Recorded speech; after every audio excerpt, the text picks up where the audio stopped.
സഹോദരി സഹോദരന്മാരെ, തിരുസഭയുടെ വിശുദ്ധ കുർബാനയിലും പരിശുദ്ധ അമ്മയിലും കൂദാശകളിലും പരിശുദ്ധ കത്തോലിക്ക വിശ്വാസത്തിലും സഭാതനയരെ ബലപ്പെടുത്തുവാൻ, ശക്തിപ്പെടുത്തുവാൻ കർത്താവ് കനിവോടെ ഉയർത്തിയ അവിടുത്തെ ഒരു എളിയ ദാസിയാണ് നമ്മുടെ പ്രിയപ്പെട്ട സഹോദരി മരിയ. ഇത് കർത്താവിൻ്റെ പ്രവൃത്തിയാണ്. നമുക്ക് ഇത് ആശ്ചര്യകരമായി തോന്നും. അവിടുന്ന് ചോദിക്കുന്നു, ആര് എനിക്കായി പോകും? ആരെ ഞാൻ അയക്കും? ഇതാ ഞാൻ, എന്നെ അയച്ചാലും എന്ന് പറഞ്ഞുകൊണ്ട് കുറേ സഹോദരങ്ങൾ കർത്താവിൻ്റെ കൃപയിൽ മുന്നോട്ട് വന്നപ്പോഴാണ് ഈ കാസറ്റുകൾ നമുക്കിപ്പോൾ ലഭ്യമായിരിക്കുന്നത്. അത് നിർമ്മിച്ചവരെയും അതിനായി പ്രവർത്തിച്ചവരെയും അത് പ്രചരിപ്പിക്കുന്നവരെയും അവരുടെ തലമുറകളെയും ദിവ്യകാരുണ്യ ഈശോ തൻ്റെ അമ്മയോട് ചേർന്ന് സമൃദ്ധമായി അനുഗ്രഹിക്കട്ടെ എന്ന് ആശംസിക്കുകയും പ്രാർത്ഥിക്കുകയും ചെയ്യുന്നു. ആമേൻ.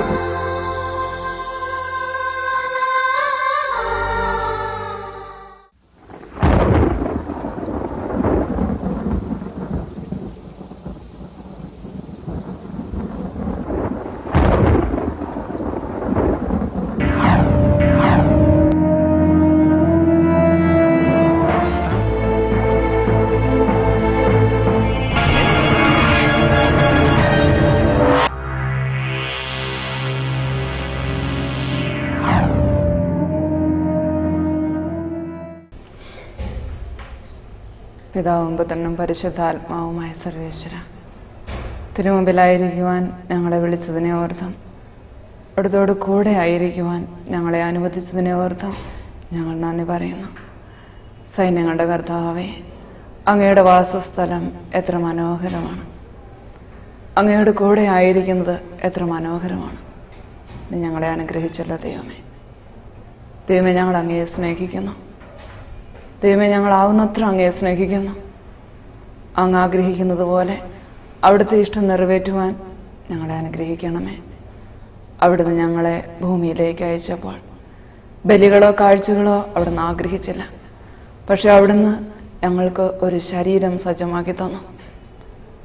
ഞങ്ങൾ പറഞ്ഞു, കർത്താവേ, ഇത് അവിടുത്തെ ഹിതം നിറവേറ്റുവാൻ ഞങ്ങൾ വന്നിരിക്കുന്നു. ആ ഹിതം ഒരിക്കൽ യേശു ക്രിസ്തുവിൻ്റെ ശരീരം എന്നേക്കുമായി ബലി വർപ്പിച്ചത് വഴി നിവൃത്തിയായിരിക്കുന്നു. കർത്താവേ, ഞങ്ങളുടെ ഈ ശരീരത്തിൽ നിരന്തരമായി ബലി അർപ്പിച്ചുകൊണ്ട് ജീവിക്കുവാൻ ഞങ്ങളെ അനുഗ്രഹിക്കണമേ. ക്രിസ്തുവിനോട് അനുരൂപപ്പെട്ടുകൊണ്ട് ജീവിക്കുവാൻ ഞങ്ങളെ അനുഗ്രഹിക്കണമേ. ക്രിസ്തുവിൽ വിശ്വസിക്കുന്നു എന്ന് പറയുന്നവൻ അവൻ നടന്ന അതേ വഴിയിലൂടെ നടക്കണമെന്ന് ഞങ്ങളെ ഓർമ്മിപ്പിച്ച ദൈവമേ, അവിടെ നടന്ന വഴിയിലൂടെ തന്നെ നടക്കുവാൻ ഞങ്ങളെ അനുഗ്രഹിക്കണമേ, സഹായിക്കണമേ. ഈ ദിവസത്തെ ഓർത്ത് ഞങ്ങൾ നന്ദി പറയുന്നു. പരിശുദ്ധാത്മാവേ, അങ്ങ് തന്നെ ഞങ്ങളെ അഭിഷേകം ചെയ്യണമേ. പറയുവാനും കേൾക്കുവാനും അവിടുന്ന് ഞങ്ങളെ അനുഗ്രഹിക്കണമേ, അഭിഷേകം ചെയ്യണമേ. ഇത് അങ്ങയുടെ ശുശ്രൂഷയാണ്, എൻ്റേതല്ല. പരിശുദ്ധാത്മാവേ, ഇത് അങ്ങയുടേത് മാത്രമായി സ്വീകരിക്കണമേ. അവിടുത്തെ കാര്യങ്ങളുടെ ഒരു ഉപകരണമായി തീരുവാൻ എന്നെ തിരഞ്ഞെടുത്തതിനെ ഓർത്ത് ഞാൻ നന്ദി പറയുന്നു. കർത്താവേ, ഞങ്ങളെല്ലാവരെയും ഒരിക്കൽ കൂടി അവിടുത്തെ തിരുഹൃദയത്തെ സമർപ്പിക്കുന്നു. പരിശുദ്ധ അമ്മയുടെ വിമല ഹൃദയത്തിൻ്റെ പ്രാർത്ഥനകളും അമ്മയുടെ സാന്നിധ്യവും അമ്മയുടെ സ്നേഹവും എപ്പോഴും ഞങ്ങളോട് കൂടെ ആയിരിക്കുന്നതിനെ ഓർത്ത് നന്ദി പറയുന്നു. സകല വിശുദ്ധരെ മാലാഖമാരെ നിങ്ങളും ഞങ്ങൾക്ക് വേണ്ടി പ്രാർത്ഥിക്കണമേ. ആമേൻ. പ്രിയമുള്ളവരെ, ഈശോയെ അറിയാൻ വേണ്ടി ഒത്തിരി ആഗ്രഹിച്ചു, ഈശോയോട് പ്രാർത്ഥിച്ചു. കർത്താവ് എന്നോട് കരുണ കാണിച്ചു.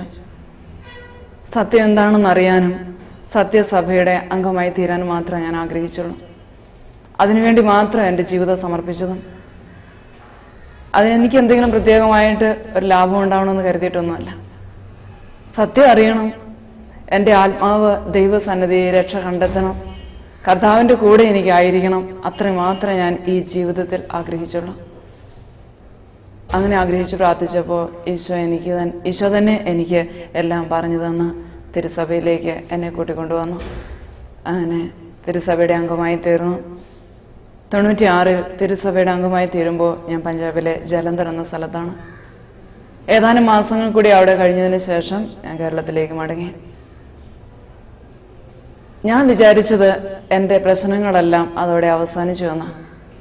കാരണം ഈശോയെ കൈ കിട്ടിക്കഴിഞ്ഞാൽ എൻ്റെ പ്രശ്നങ്ങളെല്ലാം തീർന്നു. കർത്താവ് എന്നെ സന്ദർശിക്കാൻ വരുന്നു. ഓരോ തവണ ഈശോ വരുമ്പോൾ എൻ്റെ ആവശ്യങ്ങളൊക്കെ ഈശോയോട് ചോദിക്കണം. അങ്ങനെ എൻ്റെ കാര്യങ്ങളെല്ലാം നടത്തി കിട്ടണം. അങ്ങനെ ഞാൻ ആഗ്രഹിച്ചു. അങ്ങനെ ഞാൻ ഈശോ വരുമ്പം പറയാനായിട്ട് ഒരു ലിസ്റ്റൊക്കെ ഉണ്ടാക്കി വെച്ചു, ചോദിച്ചു വാങ്ങിക്കാൻ. എനിക്ക് ഉപയോഗിക്കാനുള്ള ഒരു സാധനമായി യേശു ക്രിസ്തുവിനെ ഞാൻ കരുതി. ആവശ്യമില്ലാത്തപ്പോഴൊന്നും ഞാൻ ഈശോയുടെ അടുത്ത് ചെല്ലുമൊന്നുമില്ല, എനിക്ക് ആവശ്യമുള്ളപ്പോഴൊക്കെ. അങ്ങനെ എനിക്ക് ഉപയോഗിക്കാനുള്ള ഒരു വസ്തു. പക്ഷെ നാട്ടിലെത്തി കഴിഞ്ഞപ്പോൾ ഞാൻ പ്രതീക്ഷിച്ചതിന് വിപരീതമായി ഒരുപാട് സഹനങ്ങൾ എൻ്റെ ജീവിതത്തിൽ ഉണ്ടാകാൻ തുടങ്ങി. എനിക്ക് തന്നെ മനസ്സിലായില്ല എന്തുകൊണ്ടാണ് ഇങ്ങനെയെന്ന്. സാധാരണ ഒരു ധ്യാനം കഴിഞ്ഞ് മടങ്ങി വരുന്ന ആളെ കണ്ടു കഴിഞ്ഞാൽ ഞാൻ ചോദിക്കും, എന്ത് കിട്ടി? ഒന്നും കിട്ടിയില്ല, പിന്നെ അവരെന്തിനാ ധ്യാനത്തിന് പോയത്? എന്തെങ്കിലും കൊടുക്കാൻ വേണ്ടിയാണ് ഈശ്വര അടുത്തേക്ക് പോകേണ്ടത് എന്നുള്ള കാര്യം ഞാൻ മറന്നുപോയി. കർത്താവിന് നമ്മളെ മാത്രം മതി. പക്ഷെ ഞാൻ എന്നെ കൊടുക്കാൻ വേണ്ടി ഒരിക്കലും ഈശ്വര അടുത്ത് പോയിട്ടില്ല. എനിക്ക് എന്തെങ്കിലും വാങ്ങിക്കാൻ വേണ്ടി മാത്രമേ ഈശ്വര അടുത്ത് പോയിട്ടുള്ളൂ. അതുകൊണ്ട് എനിക്ക് ഈ സഹനങ്ങളെല്ലാം കൂടെ വന്നപ്പോൾ മനസ്സിലായില്ല ഇതെന്ത് പറ്റിയെന്ന് വിചാരിച്ചു. അതുകൊണ്ട് ഞാൻ വീണ്ടും ഈശോയോട് പ്രാർത്ഥിക്കാൻ തുടങ്ങി. കാരണം ഓരോ ദിവസവും ഭക്ഷണത്തിന് വേണ്ടി പോലും കഷ്ടപ്പെടുന്ന രീതിയിൽ സഹനങ്ങളുണ്ടായി വന്നു. അതുകൊണ്ട് കർത്താവിനോട് ചോദിച്ചു, കർത്താവേ, ആദ്യം അങ്ങ് തന്നെയാണോ എന്നോട് സംസാരിച്ചത്? അങ്ങ് തന്നെയാണെങ്കിൽ ഒരിക്കൽ കൂടി എന്നോട് സംസാരിക്കണേ എന്ന് പ്രാർത്ഥിച്ചു.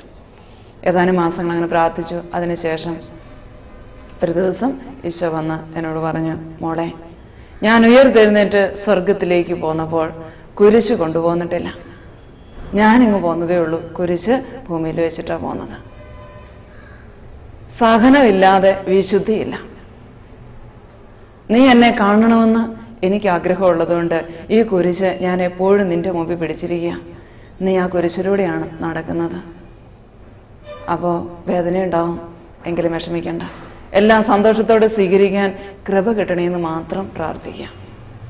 അതാ നിന്റെ പ്രശ്നം. സഹനങ്ങളൊക്കെ സ്വീകരിക്കാൻ നിവൃത്തിയില്ലാത്തതുകൊണ്ട് സന്തോഷത്തോടെ സ്വീകരിക്കുമ്പോഴാണ് അതിൽ നിന്ന് ഫലം ഉണ്ടാകുക. എങ്ങനെയെങ്കിലും സ്വീകരിച്ചാലല്ല. അതുകൊണ്ട് നീ അതിനുവേണ്ടി പ്രാർത്ഥിക്കുക. സന്തോഷത്തോടെ നൽകുന്നത് അല്പമേ ഉള്ളൂ എങ്കിലും ദൈവം സ്വീകരിക്കും. അല്ലെങ്കിൽ എത്രയധികം കൊടുത്താലും ദൈവം സ്വീകരിക്കില്ല. ദൈവം അത് അറിയുക പോലുമില്ല. ഇങ്ങനെ ഒരു സാധനം ഞാൻ തന്നല്ലോ ദൈവം എന്ന് പറയുമ്പോൾ ദൈവം അത് അറിയുക പോലുമില്ല. എനിക്ക് സത്യമായിട്ട് അറിയത്തില്ലെന്ന് ഈശോ പറയുന്നത് നീ കേൾക്കേണ്ടി വരും. അതുകൊണ്ട് കുറച്ചേ കൊടുത്തുള്ളൂ എങ്കിലും സന്തോഷത്തോടെ കൊടുക്കാൻ വേണ്ടി ശ്രമിക്കുക. നമ്മൾ സന്തോഷത്തോടെ ആയിരിക്കുക. ഓരോന്നും സന്തോഷത്തോടെ സ്വീകരിക്കുക. നീ ജീവിതകാലം മുഴുവനും ഇരുന്ന് സഹിച്ചു തീരണമെന്നൊന്നും എനിക്ക് ആഗ്രഹമില്ല. ഒരു സഹനം ഞാൻ നൽകുമ്പോൾ അതുകൊണ്ട് നിന്നിൽ നിന്ന് ഒരു വിശുദ്ധി ഞാൻ പ്രതീക്ഷിക്കുന്നുണ്ട്. അത് നീ സ്വീകരിക്കുകയാണെങ്കിൽ ഞാൻ ആഗ്രഹിക്കുന്ന വിശുദ്ധി നിന്നിൽ പൂർത്തിയായി കഴിയുമ്പോൾ ഞാൻ തന്നെ ആ സഹനം എടുത്ത് മാറ്റും. നീ പറയൊന്നും വേണ്ട.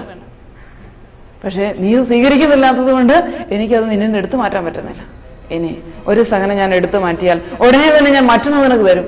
ഒരു സഹനവും ഇല്ലാതെ ഈ ഭൂമിയിൽ ഒരിക്കലും നിന്നെ ജീവിക്കാൻ ഞാൻ അനുവദിക്കില്ല. കാരണമുണ്ട്, നീ എന്നിൽ നിന്ന് അകന്നു പോകും. ഒരു സഹനവും ഇല്ലെങ്കിൽ നീ എന്നിൽ നിന്ന് അകന്നു പോകും. എന്നെ ഓർക്കുക പോലുമില്ല. പിന്നെ നിനക്കൊന്നിനും സമയം ഉണ്ടാവില്ല. അതുകൊണ്ട് ഓരോ സഹനങ്ങൾ നിനക്ക് ജീവിതകാലം മുഴുവൻ തന്നുകൊണ്ടിരിക്കും. അതോർത്ത് വിഷമിക്കേണ്ട, ഞാനെപ്പോഴും നിന്റെ കൂടെ ഉണ്ടായിരിക്കും. അപ്പോൾ എനിക്ക് സമാധാനമായി. ഈശോയോട് പ്രാർത്ഥിച്ചുകൊണ്ട് ദിവസങ്ങൾ മുമ്പോട്ട് പോയി. കുറച്ച് മാസങ്ങൾ കൂടി കഴിഞ്ഞു.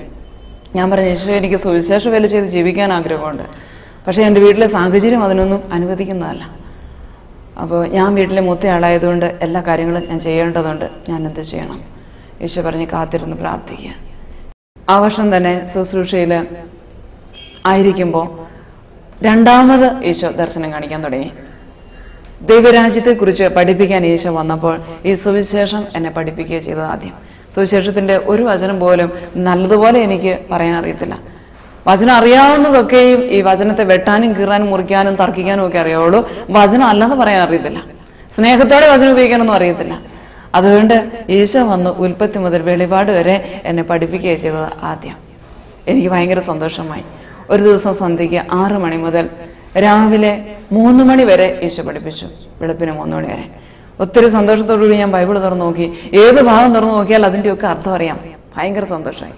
3 മണിയായപ്പോൾ ദൈവത്തിന് നന്ദി പറഞ്ഞ് സ്തുതിച്ചുകൊണ്ട് ഞാൻ എഴുന്നേറ്റിരുന്ന് സ്തുതിച്ചുകൊണ്ടിരിക്കുമ്പോൾ വീണ്ടും കർത്താവ് എന്നെ ഉറക്കത്തിലേക്ക് കൂട്ടിക്കൊണ്ടുപോയി.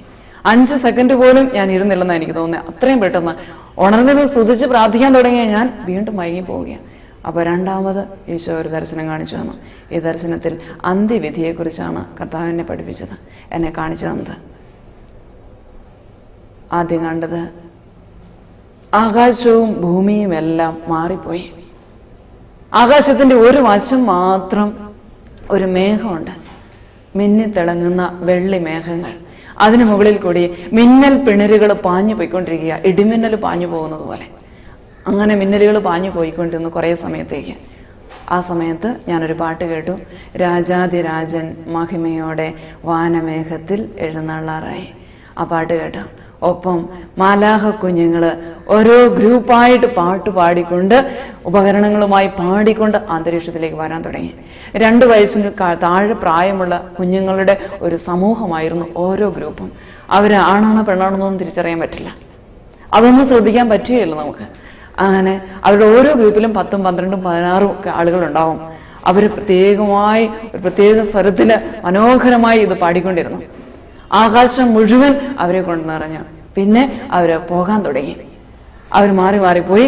അവസാനത്തെ ഗ്രൂപ്പും അവിടെ നിന്ന് പോയി കഴിഞ്ഞപ്പോൾ ആ മേഘങ്ങൾക്ക് മുകളിൽ ഒരു നിഴലായി കുരിശിന്റെ ഒരു നിഴൽ കാണപ്പെട്ടു. പിന്നെ ആ കുരിശ് തെളിഞ്ഞു വന്നു. കുരിശ് വ്യക്തമായി നല്ലതുപോലെ തെളിഞ്ഞു കഴിഞ്ഞപ്പോൾ ആ കുരിശിന് മുകളിൽ കർത്താവിന്റെ രൂപവും തെളിയാൻ തുടങ്ങി. വിധിയാളനായ ഈശോയുടെ രൂപം. കർത്താവിന്റെ മുഖത്തേക്ക് നോക്കാൻ പോലും പറ്റാത്ത വിധം അത്രമാത്രം ഗാംഭീര്യമുള്ള മുഖമായിരുന്നു അത്. കരുണയുടെ രൂപവും മുഖവുമാണ് എപ്പോഴും ഈശോ വരുമ്പോൾ ഞാൻ കണ്ടിരുന്നത്. പക്ഷെ ഈ രൂപം അങ്ങനെ ആയിരുന്നില്ല. മുഖത്തേക്ക് നോക്കാൻ പോലും പറ്റുമായിരുന്നില്ല ആർക്കും.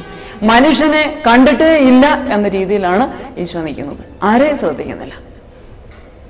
ഈശോയുടെ രൂപം വ്യക്തമായി തെളിഞ്ഞു. അതിനുശേഷം ഈശോയുടെ 2 വശത്തുമായി വലിയ 2 മാലാഖമാർ. സാധാരണ മനുഷ്യരുടെ വലിപ്പമൊന്നും അല്ല അവർക്കുള്ളത്. തീ പോലെ ജ്വലിക്കുന്ന മാലാഖമാരായിരുന്നു അവര്. പടയാളികളെ പോലെ പടച്ചട്ടകൾ ധരിച്ചിരുന്നു. അവരുടെ 2 പേരുടെയും കയ്യിൽ 2 പെട്ടികൾ ഉണ്ടായിരുന്നു. അങ്ങനെ അവർ 2 പേരും വന്നു. ഈ സമയത്ത് ഭൂമിയൊന്നുമില്ല, ഈ അന്ധകാരം മാത്രമാണ് ഭൂമിയുടെ സ്ഥാനത്തുള്ളൂ. അവിടേക്ക് നോക്കിയിട്ട് ഈശോ കൈ കാണിച്ചു വിളിച്ചു മുകളിലേക്ക്. പെട്ടെന്ന് ആ അന്ധകാരത്തിൽ നിന്ന് ജനങ്ങൾ ഉയർന്നു വരാൻ തുടങ്ങി. എല്ലാ ജാതി ജനതകളിലുമുള്ള എല്ലാ വിഭാഗത്തിലുള്ള ജനങ്ങൾ വന്ന് ആകാശത്തില് ഈശോയുടെ മുമ്പില് നിരന്നങ്ങ് നിന്നു. എല്ലാ ഭാഷക്കാരും എല്ലാ ജനതകളും അവരെന്ത് ചെയ്യുകയായിരുന്നു ആ നിമിഷത്തിൽ തന്നെ അവർക്കൊന്ന് അനങ്ങാൻ പോലും സമയം കിട്ടുന്നതിന് മുമ്പാണ് അവരെല്ലാവരും ഉയർന്നു വന്നതെന്നുള്ള കാര്യം അവർ നിൽക്കുന്ന കാണുമ്പോൾ മനസ്സിലാവും. കാരണം അവരോരോരുത്തരും എന്ത് ചെയ്യുമായിരുന്നു എനിക്ക് മനസ്സിലായി.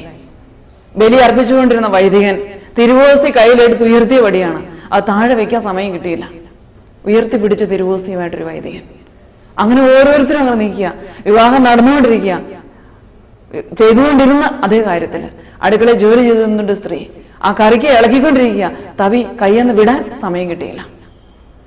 പണിതുകൊണ്ടിരിക്കുന്ന മനുഷ്യന് എന്താണ് ചെയ്തുകൊണ്ടിരുന്ന ആ കത്തി കൈ പിടിച്ചിരിക്കുകയാണെങ്കിൽ അത്, അരിവാൾ കൊയ്തുകൊണ്ടിരിക്കുന്ന അരിവാള് കൈ പിടിച്ചിരിക്കുന്ന രീതിയിൽ അങ്ങനെ തന്നെ, വചനം പ്രസംഗിച്ചുകൊണ്ടിരിക്കുന്ന ആള് അങ്ങനെ തന്നെ. എല്ലാവരെയും കണ്ടാൽ അറിയാം അവരെന്ത് ചെയ്യുമായിരുന്നു. കണ്ണിമയ്ക്കുന്ന നിമിഷത്തിനുള്ളിൽ നാം എല്ലാവരും രൂപാന്തരപ്പെടുമെന്ന് ഈശോയുടെ വചനം ഈശോ എന്നെ ഓർമ്മപ്പെടുത്തി. ഒന്നിനും ഈശോ വന്ന് വിളിച്ചാൽ പിന്നെ നമുക്ക് സമയം കിട്ടുകയില്ല. എന്ത് ചെയ്തുകൊണ്ടിരിക്കുകയാണോ അപ്പോൾ പോകും.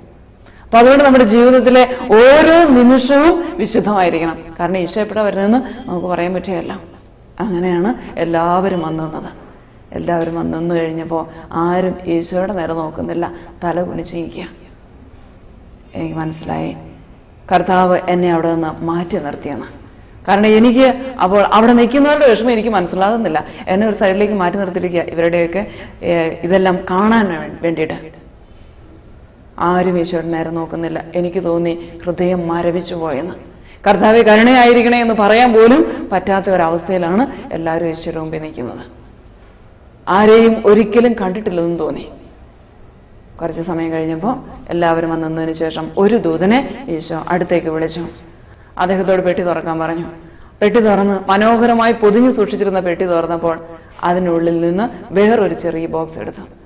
അത് തുറന്നപ്പോൾ അതിനകത്ത് 2 ചുരുളുകൾ ഉണ്ടായിരുന്നു.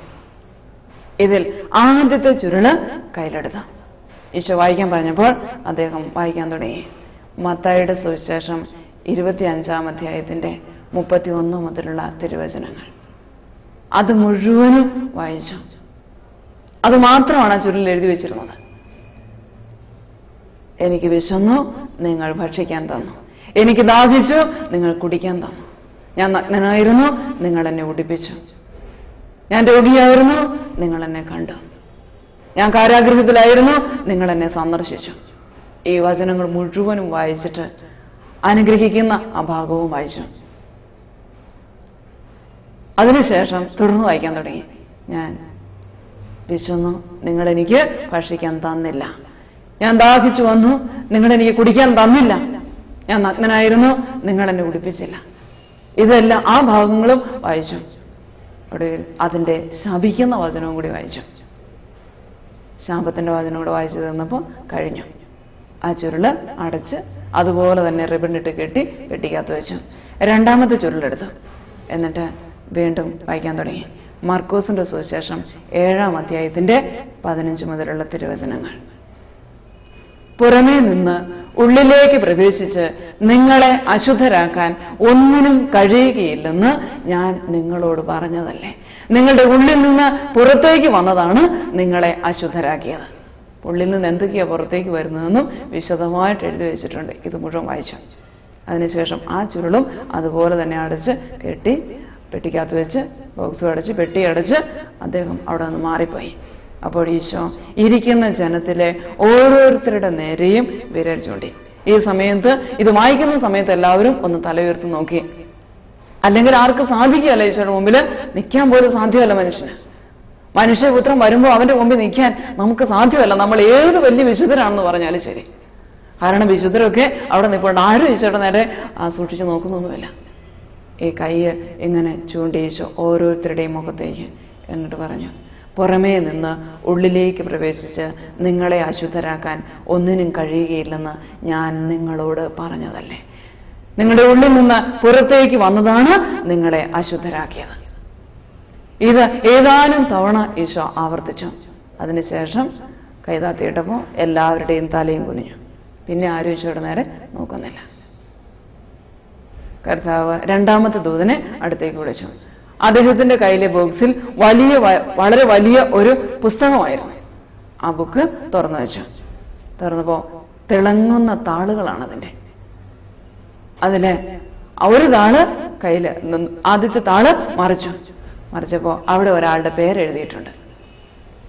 ഇനി ഈ നിൽക്കുന്ന സ്ഥലത്തിന് ഒരു പ്രത്യേകതയുണ്ട്. ലോകത്ത് ഇതുവരെ ജനിച്ചതും അപ്പോൾ ഉണ്ടായിരുന്നതുമായ സർവ്വ മനുഷ്യരുമാണ് അവിടെ വന്നിരിക്കുന്നത്. എങ്കിലും ഏറ്റവും പുറകിലുള്ളവർക്കും ഏറ്റവും മുമ്പിലുള്ളവർക്കും പരസ്പരം ഇതുപോലെ കാണാം. ദൂരം ഒരു പ്രശ്നമല്ല അവിടെ. അതുപോലെ തന്നെ ഏറ്റവും പുറകിലുള്ളവർക്കും ഏറ്റവും മുമ്പിലുള്ളവർക്കും എല്ലാം ഒരുപോലെ കേൾക്കാം. അവിടെ ഒരു മൈക്കിന്റെ ആവശ്യമില്ല. എല്ലാവർക്കും പരസ്പരം കാണുകയും കേൾക്കുകയും ചെയ്യാം. അപ്പോഴാണ് ഈശോ ഈ ദൂതന്റെ കയ്യിൽ നിന്ന് ആ ബുക്ക് ദൂതൻ തന്നെ തുറന്ന് ആദ്യത്തെ പേജിലെ പേരെഴുതിയിരിക്കാം. ഈശോ വായിക്കാൻ പറഞ്ഞപ്പോൾ അദ്ദേഹം അത് ഉറക്ക വായിച്ചു. എനിക്ക് നല്ല പരിചയമുള്ള ഒരു വചനപ്രഘോഷകന്റെ പേരായിരുന്നത്. എനിക്ക് സന്തോഷമായി. ഏതായാലും ആദ്യം തന്നെ ദൈവം നല്ലതുപോലെ വിശുദ്ധനായ ഒരു മനുഷ്യനെയാണല്ലോ വിളിച്ചതെന്ന് കരുതി ഞാൻ ആശ്വസിച്ചു. പേര് വിളിച്ച ഉടനെ തന്നെ ഈ ഒരാൾ മാത്രം ആകാശത്തിലേക്ക് ഉയർന്നു വന്നു നിന്നു. അപ്പൊ എല്ലാവർക്കും ഇദ്ദേഹത്തെ കാണാം. സർവ്വ മനുഷ്യർക്കും കാണാവുന്ന പോലെ അദ്ദേഹം ഉയർന്നു വന്നു നിന്ന് വന്നു കഴിഞ്ഞപ്പോൾ ഈശോ നിൽക്കുന്നതിൻ്റെ ഒരു വശത്തായിട്ട് ആകാശത്തിൽ വലിയ ഒരു സ്ക്രീൻ കാണപ്പെട്ടു.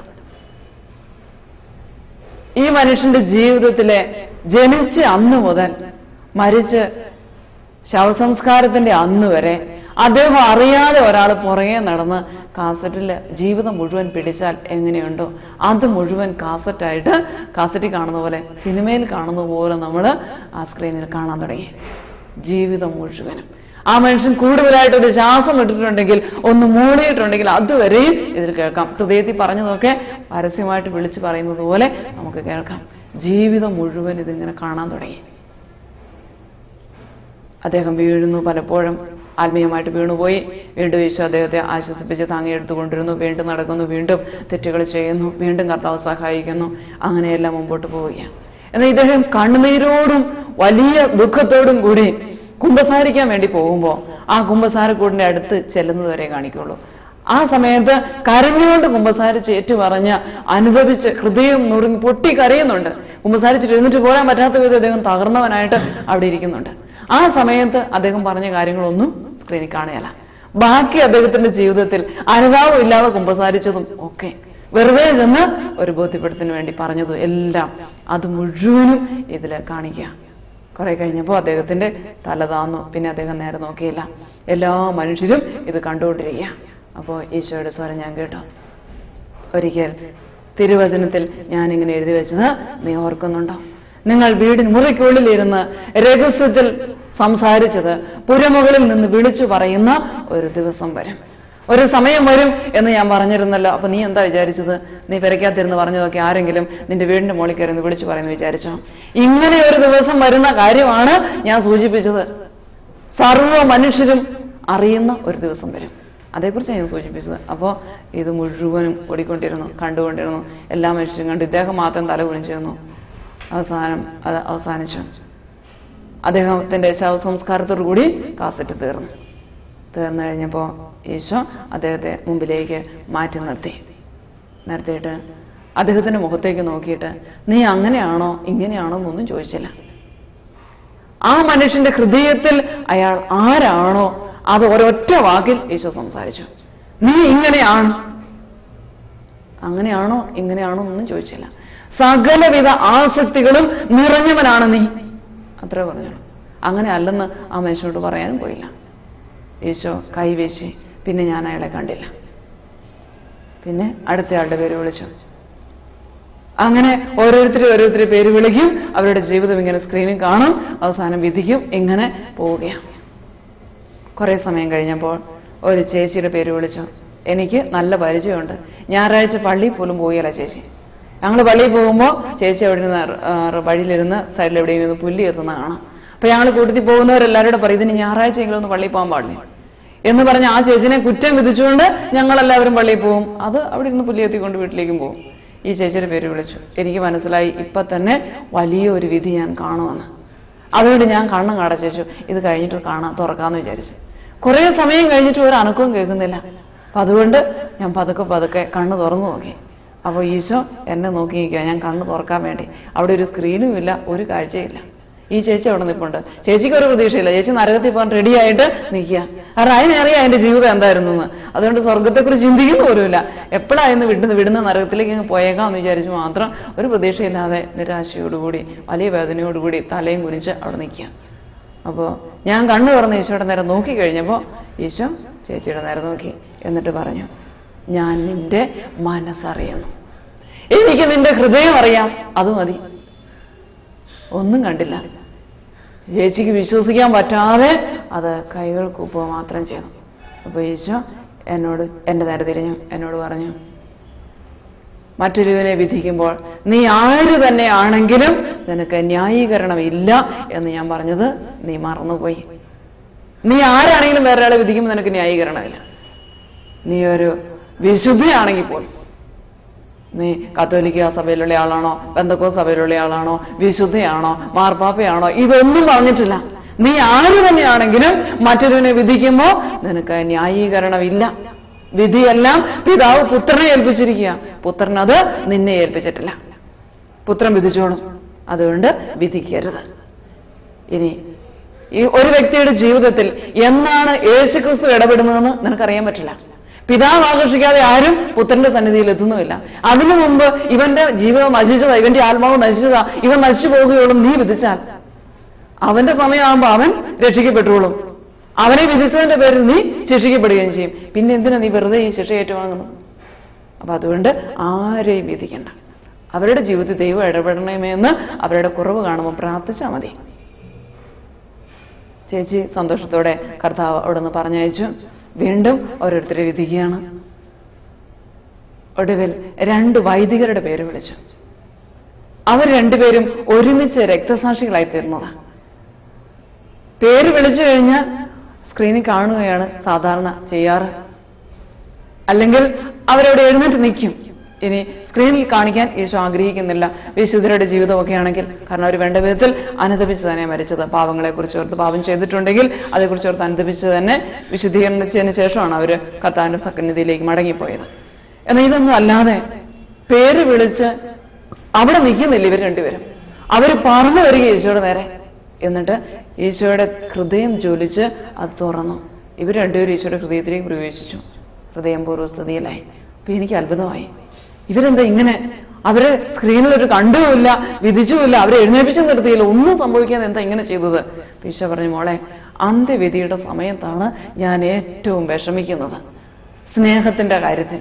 കാരണം എൻ്റെ പ്രിയപ്പെട്ടവരെ ഞാൻ എങ്ങനെയാണ് സ്നേഹിക്കുന്നതെന്നും എങ്ങനെയാണ് സ്വീകരിക്കുന്നതെന്നും നിനക്ക് ചിന്തിക്കാൻ പോലും പറ്റിയല്ല. പക്ഷെ വിധിയുടെ സമയത്ത് ഇതെനിക്ക് കാണിക്കാൻ പറ്റിയല്ല. എൻ്റെ ഉള്ളിൽ ഇതെല്ലാം ഉണ്ട്. അപ്പൊ അതുകൊണ്ട് ഞാനിത് ഉള്ളിൽ വെച്ചിട്ട് സഹിക്കുക ഈ സ്നേഹം മുഴുവനും. അല്പം ഈ വിധിയുടെ സമയം കഴിയുമ്പോൾ അവരെയും കൂട്ടി ഞാൻ ഉള്ളിലേക്ക് പ്രവേശിക്കും, സ്വർഗത്തിലേക്ക്. അവിടെയാണ് നിത്യജീവിതം തുടങ്ങുന്നത്. വീണ്ടും ഓരോരുത്തരെ വിധിക്കുക. എൻ്റെ പ്രിയപ്പെട്ടവരെ ഞാൻ എൻ്റെ രാജ്യത്തിലേക്ക് സ്വീകരിക്കുന്നത് എങ്ങനെയാണെന്ന് നീ കാണണം. രക്തസാക്ഷികളായി മരിക്കുന്നവർക്ക് ഒരു വിധിയില്ല. ഇതുപോലെ ഞാൻ അവരെ എൻ്റെ ഹൃദയത്തിലേക്ക് നേരിട്ട് സ്വീകരിക്കുകയുള്ളൂ. രക്തസാക്ഷികളായി മരിക്കുന്നവരെ എൻ്റെ ഹൃദയത്തിലേക്ക് നേരിട്ട് സ്വീകരിക്കുകയുള്ളൂ. വിധിയില്ല, ഒന്നുമില്ല. അതെല്ലാം ഇവിടെ വെച്ച് അവസാനിച്ചു.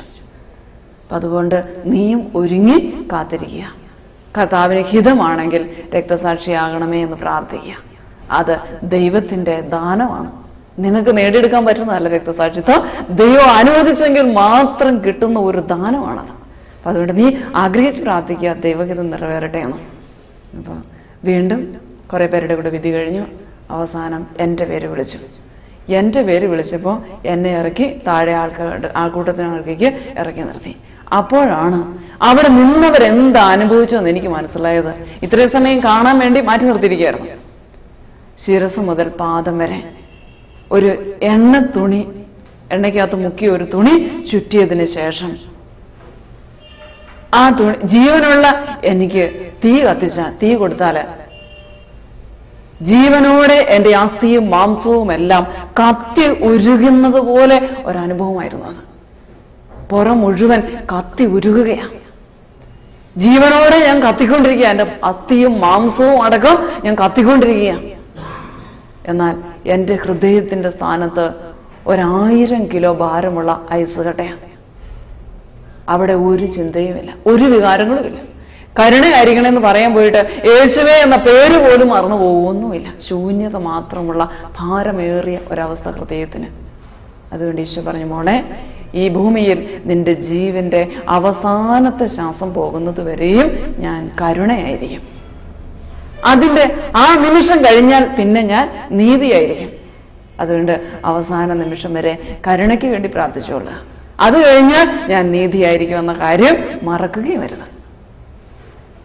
അവിടെ ഇറക്കി നിർത്തി ഈശോ ഒരു വാക്ക് എന്നോടും പറഞ്ഞു. എൻ്റെ ജീവിതം എന്താണോ അതേക്കുറിച്ച് ഒരു വാക്ക് ഈശോ എന്നോട് പറഞ്ഞു. അങ്ങനെ ആ ദർശനം അവസാനിച്ചു. നേരം വെളുത്തപ്പോൾ ഞാൻ ജീവിച്ചിരിപ്പുണ്ട് എന്ന് പോലും എനിക്ക് മനസ്സിലാക്കാൻ പറ്റിയില്ല. 2-3 ദിവസത്തേക്ക് ഞാൻ മരിച്ചതിന് തുല്യമായിരുന്നു. എനിക്കൊന്നും ചിന്തിക്കാൻ പോലും പറ്റിയില്ല. ഏതായാലും ഒരിക്കൽ കൂടി ഈശോയെ അങ്ങനെ കാണാൻ ഞാൻ ആഗ്രഹിച്ചതുമില്ല. 2-3 ദിവസം കഴിഞ്ഞപ്പോൾ എനിക്ക് കാര്യം മനസ്സിലായി. ഉടനെ ഞാൻ ഓർത്തു, കർത്താവിനോട് പറഞ്ഞ ഒരു കാര്യമുണ്ട്. ആദ്യത്തെ ദർശനത്തിൽ ഈശോ പറഞ്ഞു, നിന്റെ ജീവിതം നീ എനിക്ക് സമർപ്പിക്കണം. അങ്ങനെ ജീവിതം ഈശോയ്ക്ക് സമർപ്പിക്കാൻ പോയാൽ എനിക്ക് ഒത്തിരി ആഗ്രഹങ്ങളൊക്കെ ഉണ്ട്. അതെങ്ങനെ സാധിക്കുമെന്ന് ഓർത്തപ്പോൾ പിന്നെ സമർപ്പിക്കാൻ തോന്നിയില്ല. അതുകൊണ്ട് ഞാൻ സമർപ്പിച്ചില്ല. ഈശോ പറഞ്ഞു, എൻ്റെ മോളെ, നിന്റെ ജീവിതം എനിക്ക് സമർപ്പിക്കുക. ഈ ചെറിയ ജീവിതം എനിക്ക് തരാൻ എന്തിനാ നീ ഇത്ര വിഷമിക്കുന്നത്? ഇത് ജനത്തോട് മുഴുവൻ പറയേണ്ട ഒരു കാര്യമാണ്. ജനത്തെ അറിയിക്കണം. അത് കഴിഞ്ഞപ്പോൾ ഞാൻ ഓർത്ത്, ഈ കാര്യങ്ങളൊക്കെ ഈ സത്യമാണെന്ന് എങ്ങനെ അറിയുന്നത്? വീണ്ടും പ്രാർത്ഥിച്ചു.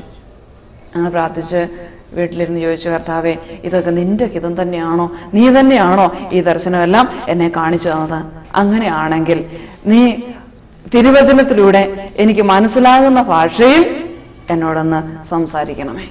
അങ്ങനെ പ്രാർത്ഥിച്ചുകൊണ്ട് ഉപവസിച്ചു.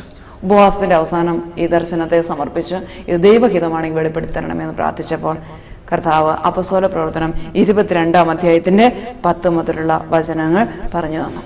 ഇതിലെ 14 മുതലുള്ള വചനങ്ങൾ പ്രത്യേകമായി വരയിട്ട് കാണിച്ചു തന്നു.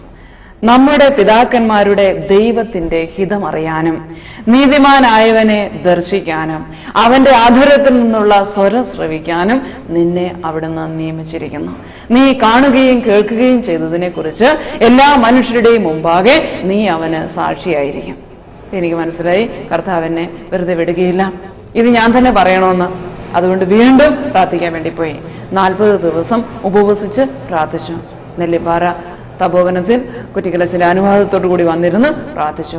അങ്ങനെ ഇരിക്കുമ്പോൾ ചിറ്റൂർ ധ്യാന കേന്ദ്രത്തിൽ ഒരാന്തരിക സൗഖ്യധ്യാനം കൂടാൻ ഈശോ അനുവദിച്ചു. ആ ധ്യാനം കഴിഞ്ഞ് അതിനുശേഷം അവിടെ പന്തക്കോസ്ത അനുഭവ ധ്യാനം വരികയാണ്. പന്തക്കോസ്ത അനുഭവ ധ്യാനത്തിൽ പരിശുദ്ധാത്മാവിന്റെ അഭിഷേകം സ്വീകരിക്കാൻ എനിക്ക് പേടിയായിരുന്നു. കാരണം ഒരിക്കലും ഞാൻ പരിശുദ്ധാത്മാവിനെ എൻ്റെ അഭിഷേക പ്രാർത്ഥന മറ്റുള്ളവർ നടത്തുന്നത് കണ്ടപ്പം എനിക്കെന്തോ ഉള്ളിലൊരു പേടി തോന്നി. മനുഷ്യര് അവർ തലയെ കൈവച്ച് പ്രാർത്ഥിക്കുകയും ഒച്ചത്തിൽ സ്വരം ഉയർത്തി സ്തുതിക്കുകയും അതുപോലെ കൈ ഉയർത്തി എന്തൊക്കെയോ ചെയ്യുകയൊക്കെ ചെയ്യുന്നത് കണ്ടപ്പോൾ എനിക്ക് പേടിയായിപ്പോയി. പരിശുദ്ധാത്മാവ് വന്നാൽ എനിക്ക് ഇങ്ങനെയൊക്കെ തോന്നുമോ, ഇങ്ങനെയൊക്കെ സംഭവിക്കുമോ എന്നൊക്കെ തോന്നിയതുകൊണ്ട് ഞാൻ അന്ന് തൊട്ട് പരിശുദ്ധാത്മാവിനോട് അഭിഷേകത്തിന് വേണ്ടി പ്രാർത്ഥിക്കില്ലായിരുന്നു. വരമൊക്കെ വേണമെങ്കിൽ തന്നോട്ടെ, അഭിഷേകമൊന്നും വേണ്ടെന്നാണ് ഞാൻ പറഞ്ഞിരുന്നത്. അങ്ങനെയുള്ള ഞാൻ പന്തക്കോസ്താനുഭവ ധ്യാനത്തിന് ചെന്ന് കഴിഞ്ഞപ്പോൾ ഭയങ്കര വിഷമമായി. എനിക്ക് അവിടെ ഇരിക്കാൻ പറ്റുന്നില്ല. അവിടെയുള്ളവരെല്ലാവരും അഭിഷേകം കിട്ടണമെന്ന് പ്രാർത്ഥിക്കുമ്പോൾ ഞാൻ മാത്രം വരം കിട്ടണമെന്ന് പ്രാർത്ഥിച്ചുകൊണ്ടിരിക്കുക. അതുകൊണ്ട് എനിക്ക് അവിടെ ഇരിക്കാൻ പറ്റിയില്ല. കുറച്ച് ദിവസം 2-3-4 ദിവസം കഴിഞ്ഞപ്പോൾ എന്നെ കുമ്പസാരിപ്പിക്കാൻ വേണ്ടി ഒരു സിസ്റ്റർ വിളിച്ചുകൊണ്ട് പോയി. പക്ഷേ ആ സിസ്റ്റർ പറയുന്നൊന്നും അനുസരിക്കാനും കുമ്പസാരിക്കാനും എനിക്ക് പറ്റിയില്ല. അവസാനം എന്നെ ഉപ്പാണീശൻ്റെ അടുത്ത് കൊണ്ടുപോയി. അച്ഛൻ തന്നെ തലയെ കൈവച്ച് പ്രാർത്ഥിച്ചതിന് ശേഷമാണ് ആ ധ്യാനത്തിൽ പങ്കെടുക്കാൻ പോലും എനിക്ക് പറ്റിയത്. ധ്യാനം പിന്നീടുള്ള ദിവസങ്ങൾ സന്തോഷമായി ധ്യാനത്തിൽ പങ്കെടുത്തു. അവസാനത്തെ ദിവസം അഭിഷേകം നൽകി ദൈവം എന്നെ അനുഗ്രഹിച്ചു. പരിശുദ്ധാത്മാവിനോടുള്ള എൻ്റെ ഭയം മാറുകയും ചെയ്തു. അഭിഷേകം കിട്ടണമെന്നൊക്കെ പ്രാർത്ഥിച്ചു.